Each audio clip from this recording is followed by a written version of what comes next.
All right, good morning, everybody. Welcome to today's episode of Curiosity Corner Live. We are going to take just a few moments and let more friends at home join us. So as you can see, I have a friend joining me today. This is Leonore. She is going to talk to you today. It's going to be super excited. Let's see. Anthony is already here. Good morning, Anthony. So, fun fact, this week we are talking a whole bunch about space in celebration of the anniversary of the Apollo 11 mission. So we hope you've enjoyed our space theme programming all week long. Today is no exception. We have more space for you tomorrow, so make sure that you tune in for that. All right, I think it has been enough time. So good morning, everyone. Welcome back to Curiosity Corner Live. My name is Joy, and with me I have Leonore, and she is going to be talking to you today about space food. So I want to let her take it away. Now, she knows a lot about space food, so if you have any questions, go ahead and drop them in the chat, and she will do her best to answer them. So let's go. Good morning. One of the things that I like about here at this Science Center is I can talk about a lot of things, and one thing I'm really interested in is space food. Now, our astronauts, when they go to the International Space Station, they get to pick what they want to take. But they have to pick that 6 to 9 months before they go up. And that is because a dietitian has to go over their menus because they need about 4,000 calories a day. So a dietitian has to make sure that they get that and all the nutrition they need because there's no medical facilities up there.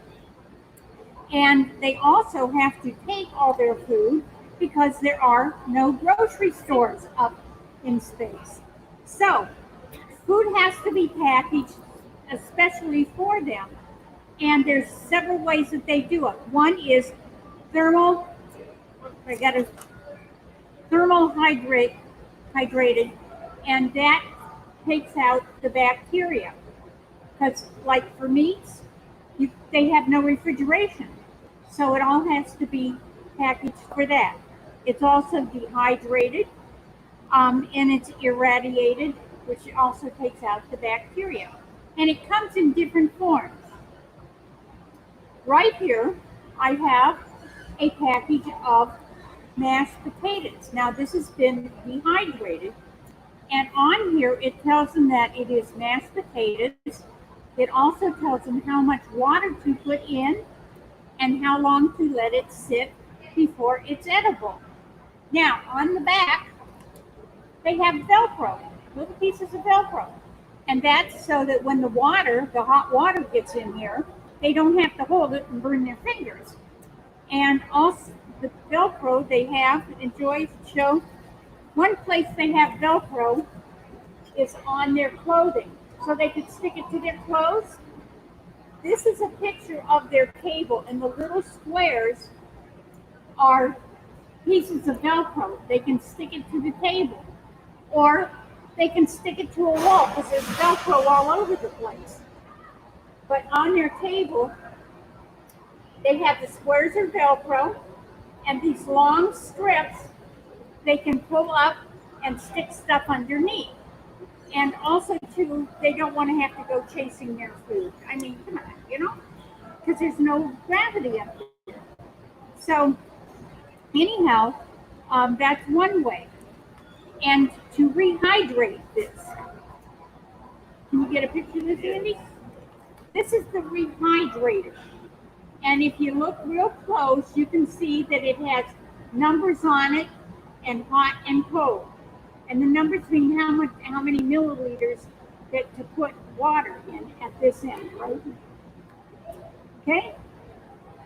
Okay, so I think that's all for now. Another way that they use food, or they have food packed, is like this. This is called a flexible can. In other words, you could go to a store and get the same item, this is lentil soup. So instead of a hard can, this is a soft can.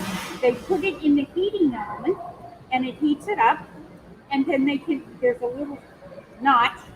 I don't know if you can see it or not. There's a teeny tiny notch, and they pull that down, and they use that to get into to eat the food. Another interesting thing is beverages come most all the beverages come in powdered form. And again, it tells them what it is, and on the back how much water, cold or hot, to put in. Silver packs are for beverage, and if you can show over here, Andy, it's really very interesting. They have a special straw, and that is because, you see the clip on there? Well, after they're done drinking, the beverage continues to come. So the clip stops it from coming out and floating all over the space station, which could get nasty. Now, there are certain things that they're not allowed to take. They're not allowed to take anything that's going to make them burp. In other words, pop. They can't take pop because most of the time you burp pop. Well, the reason for that is down here on Earth, food is in the bottom of your stomach and air is on top. Up in space, there's no gravity. So, you have everything all mixed together. And when you burp, you would burp the food, which that's kind of nasty. So that's why they're not allowed to take that. A lot of breads they're not allowed to take because that would make them burp. They do take pitas because pitas they can make sandwiches with, and so that's good. They also are allowed to take snacks, and M&M's is a favorite snack. They get M&M's from the manufacturer, and then they put them in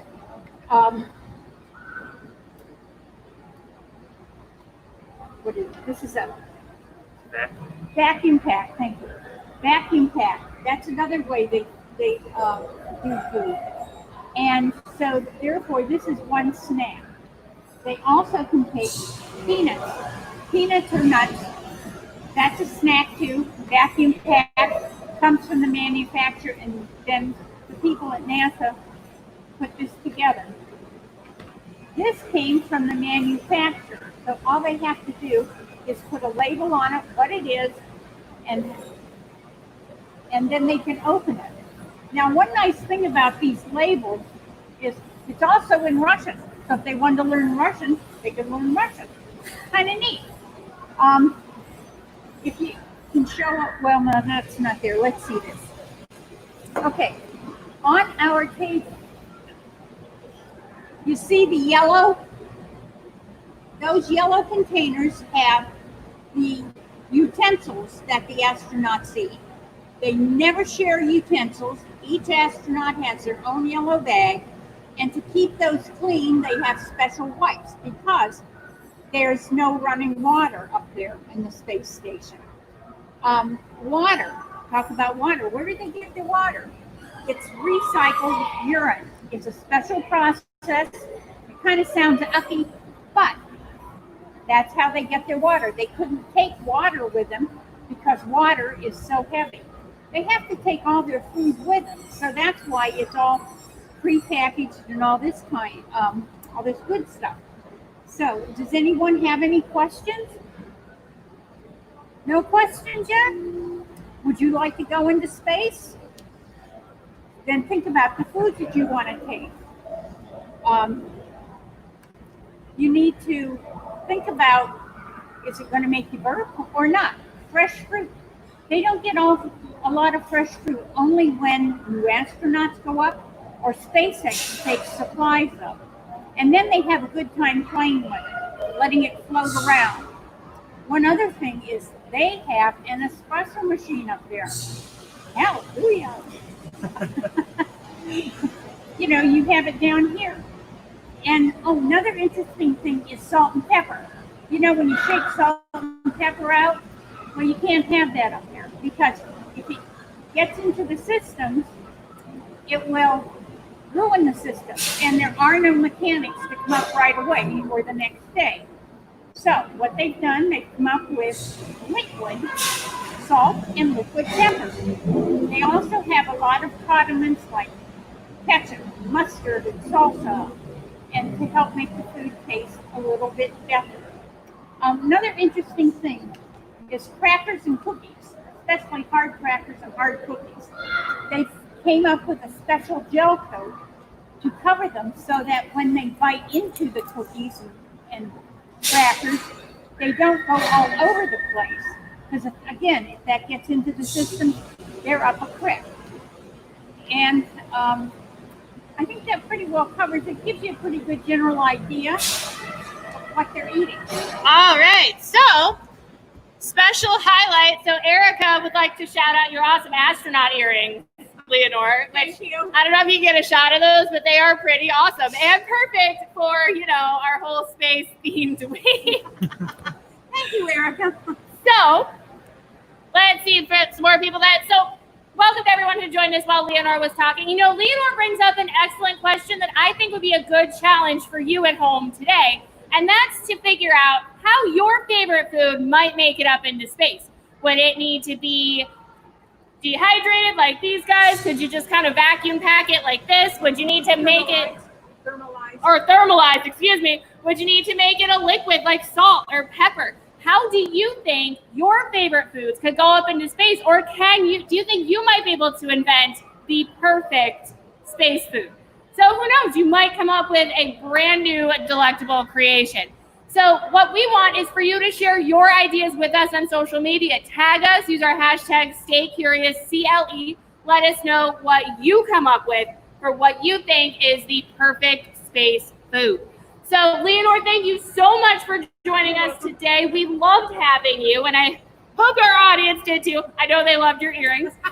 So now tomorrow continues our space-themed week in celebration of Apollo 11. So make sure you come back and you will see our friend Kayleen at 10:30 with an all-new episode about eclipses. So make sure you come back tomorrow and every weekday at 10:30 for our newest all-new episode of Curiosity Corner Live. So get brainstorming, have fun, and until next time, stay curious. I'm sorry.